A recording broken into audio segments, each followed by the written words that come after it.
Nadiem Makarim, mantan Menteri Kemendikbudristek pada tahun 2019-2024, resmi ditetapkan sebagai tersangka. Jadi kalau misalkan kita lihat penetapan tersangka yang terjadi kepada Bang Nadiem Makarim ini itu mengerucut setelah kejaksaan itu memeriksa sekitar 120 saksi beserta para ahli, dan dari hasil pemeriksaan itu mengerucut terkait penetapan tersangka kepada Bang Nadiem Makarim terkait pengadaan Chromebook. Dan kalau misalkan kita lihat kebijakan ini sebenarnya juga diambil oleh Bang Nadiem Makarim di saat digitalisasi kita COVID itulah. Dan pilihan dari Bang Nadiem Makarim terkait perangkat yang digunakan adalah perangkat yang berbasis Chromebook, yaitu sistem operasi yang dikembangkan oleh Google. Kadang kita bertanya juga kenapa Bang Nadiem Makarim itu memilih Chromebook yang berbasis OS dari Chrome itu sebagai alat atau perangkat yang digunakan.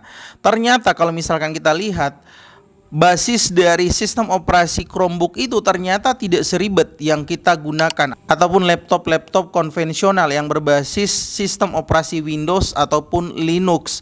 Dan sistem yang digunakan oleh Chromebook ini itu kan kita di saat itu kan lebih banyak menggunakan tuh yang namanya website, dan sistem operasi dari website yang ada di Chromebook ini tentu proteksinya tinggi banget terkait kecenderungan terkait pelanggaran-pelanggaran kayak situs judul, kemudian situs-situs pornografi, dan basisnya ini kan digunakan untuk pendidikan. Dan di samping itu juga Chromebook ini merupakan sistem operasi ataupun perangkat yang perawatannya itu kayak murah banget dan harganya pun terjangkau. Hingga pada akhirnya Bang Nadiem Makarim itu menetapkan pilihannya kepada Chromebook, meskipun di saat itu penetapan tersebut ternyata bertentangan dengan peraturan presiden. Dan ini ketika ditinjau dari 3T, yaitu terdepan, terluar, dan tertinggal, ya daerah-daerah yang ada di Indonesia itu tentu tidak masuk kriterianya. Karena mungkin ada banyak SDM-nya yang mungkin tidak akan bisa untuk mengoperasikan sistem operasi yang ada di sana. Belum lagi peraturan yang dikeluarkan oleh